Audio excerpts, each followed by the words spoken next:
Order! Order! The Speaker is known for being the chief officer and highest authority of the House of Commons. He or she has the obligation of remaining impartial, politically wise. A Speaker's main function is to keep order and select which MP, members of the Parliament, will speak.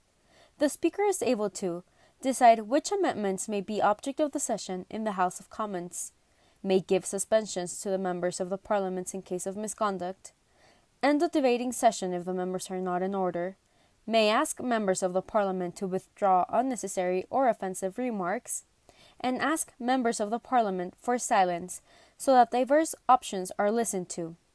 Some other figures that the Speaker may represent are the Commons of the monarch, the Lords, and other authorities and chairs of the House of Commission.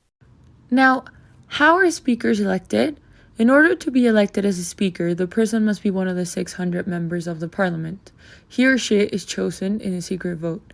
Dates elected, there's two options.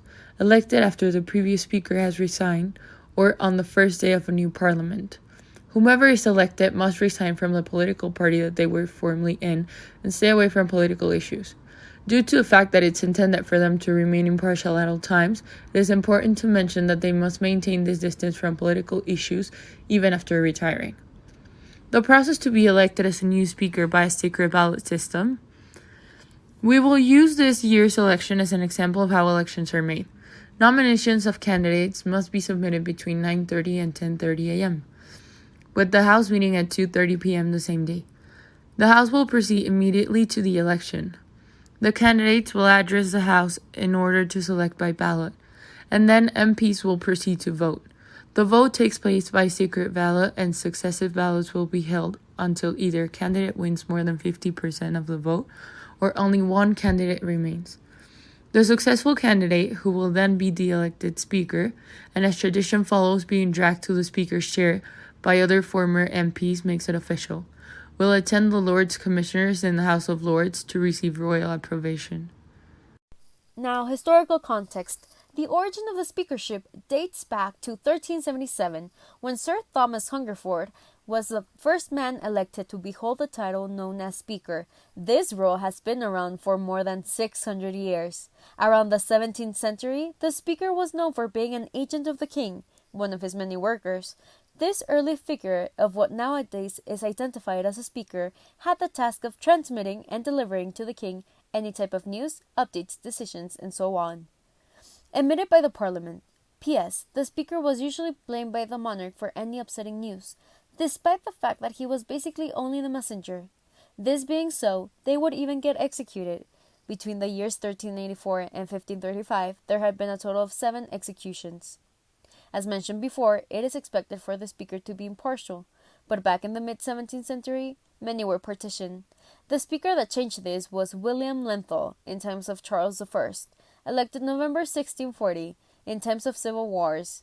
He is remembered for his famous phrase, "May it please your majesty, I have neither eyes to see nor tongue to speak in this place, but as the house is pleased to direct me, whose servant I am here." Some of the most important speakers of all times have been Peter de la Mare, William Lindsay, Robert Harley, Arthur Onslow, Charles Manners Sutton, and Betty Boothroyd. Now, who has been the speaker for the last 10 years? John Bercow was born in Edward year 1963 to Jewish parents. John attended Finchley Manor Hill Comprehensive School in North Finchley before going to Essex University to study government. At university, he was a member of the far-right conservative pressure group, the Monday Club, and secretary of its Immigration and Repatriation Committee. Graduated with first-class honors and worked in banking before entering politics. After standing for Parliament twice unsuccessfully, Bercow was finally elected a Conservative MP for Buckingham in 1997. Bercow was elected as Speaker of the House of Commons in 2009 by a secret ballot.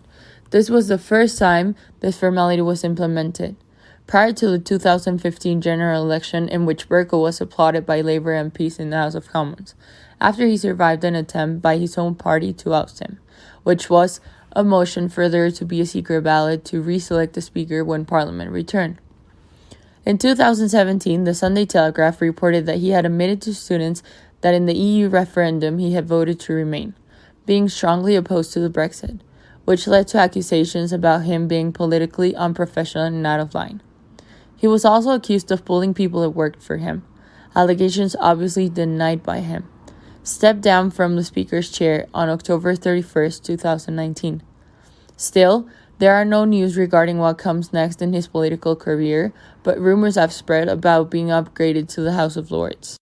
Since John Bercow stepped down, Sir Lindsay Hoyle on November 4th of 2019 stepped up as the new Speaker. Sir Lindsay has been a member of the Parliament for Chorley, Lancashire since 1997.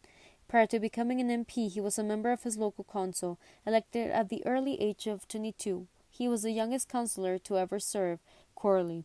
He was elected Chairman of Ways and Means and Deputy Speaker on June 8, 2010, being this the first time in which the appointment was made by a ballot of MPs, rather than being chosen via a nomination appointed by the Leader of the House. He was knighted in 2018 for parliamentary and political services.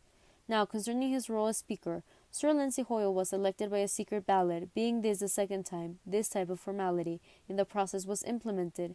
He has taken the position of Chief Officer and highest authority of the House of Commons. Following royal approbation, he assumed this role of Speaker this past 4th of November, 2019. Sir Lindsay is the Speaker number 158 and will be responsible for chairing debates in the Commons chambers, keeping order and calling MPs to speak while remaining politically impartial. He represents the Commons to the monarch, the Lords, and other authorities alongside chairing the House of Commons Commission.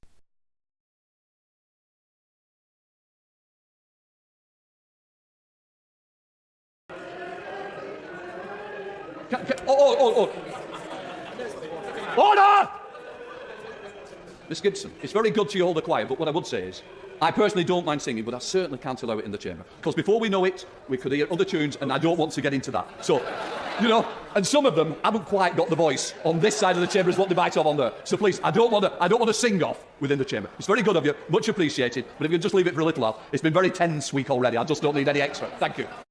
Say no, says the Labour front bench. That's their attitude. That's their attitude. Isn't that extraordinary? Isn't that extraordinary? This is an institution. Say no, says a noble and learned lady, the Baroness, whatever it is. I can't remember what it is. Newgee. What an extraordinary thing. This is an institution that encompasses 2.4 billion people, some of the fastest growing economies in the world, and we have an unrivaled opportunity to embrace them here in London, and we're going to do it. Order. I don't want to be unkind or discourteous to the Foreign Secretary, but I say on advice as the clerks swivel round to me, two things. First of all, we don't name-call in this chamber. And secondly, I'm dealing with the matter. The right honourable gentleman will listen and benefit from listening.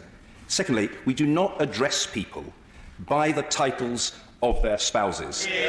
The Shadow Foreign Secretary has a name, and it's not Lady something.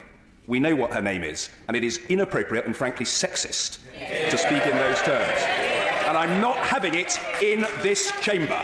That is the end of the matter.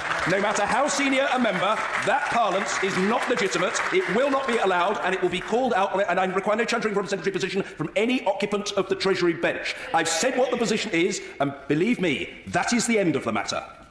I hope I've made the position extremely clear to people who are not well informed about such matters.